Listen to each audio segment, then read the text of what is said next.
A tower of love. Ah, Paris. Wow, Paris. The city of love, art, and overpriced coffee, gosh. But among its many marvels, one tower has stood tall for over a century, and another has recently started buzzing. Meet La Tour Est Folle. The tower is crazy. It's 22 centimeters of pure French innovation. Waterproof, hypoallergenic, and capable of vibrating like it's cheering for France in the World Cup. Created by artiste Sébastien Leca. This cheeky little piece of magic has turned heads, hearts, and apparently hips around the world. From steel to silicone now. The original Eiffel Tower was built in 1889 as a symbol of French engineering. It was bold, controversial, and, let's be honest, looked a bit like something out of a modern art fever dream. Fast forward to 2012, when visual artist Sébastien Leca decided to reimagine this iron giant for a new generation, one that's less about architecture and more about pleasure architecture. Leca's silicone tower wasn't just a gag gift, it was an art piece, a statement about intimacy, national pride, and how France can somehow make anything seem sophisticated. Even a sex toy shaped like a tourist attraction. The Olympic boom, Paris goes for gold and vibration. For years, La Tour Est Folle was a quirky little collectible found mostly in Paris sex shops, a secret only locals and particularly adventurous tourists knew about. Then came the 2024 Paris Olympic Games. Millions of visitors flooded the city. They came for the sports and left with something a little more personal than a postcard. Sales skyrocketed from a few thousand a year to over 50,000 units in 2024. The unit is La Tour Est Folle. Even the CEO of Concorde, Love, the company behind it, admitted it was a patriotic success.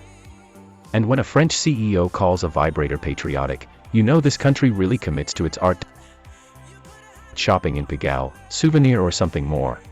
Walking tour through Boulevard de Clichy, neon signs, adult stores.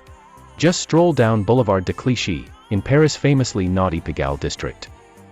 Among the lingerie and latex, you'll find shelves lined with these proud little towers.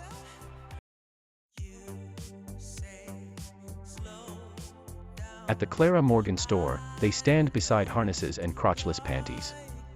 At the porno shop, one proudly poses next to, and I swear I'm not making this up, a wind-up bouncing testicle. Well, it's a fun souvenir. A change from magnets, you know. One tourist named Karen said, "Yes, Karen. But please don't put this one on your fridge." Reviews from around the world. Tested and approved. One Canadian blogger described it poetically and disturbingly, saying, "I tower over it, lock onto my target, and discover the true essence of the object." That's not a review. That's a mission statement. Vive la vibration. A real French connection. 1010 would climb again. From Tokyo to Toronto, La Tour Est Folle has become the unofficial ambassador of French sensuality. Forget the Mona Lisa, this is the new face of French artistry, culture, and controversy, the pleasure of provocation. Of course, not everyone was amused. Some critics argued that turning a national monument into a sex toy was a desecration of heritage. Others called it the climax of French design. Leca defended his creation, saying it explored how love, desire, and national identity intersect. And honestly, that's the most French sentence ever spoken. But the controversy only made it more popular. Like every great piece of art, it divided the critics and united the curious. Standing tall in history, from Gustave Eiffel's iron masterpiece to Sébastien Leca's silicone sensation, the tower continues to inspire, and, apparently, stimulate. A symbol of love, rebellion, and the fact that humans will absolutely find a way to make anything sexy, even infrastructure. So next time you visit Paris, take a moment to admire the skyline.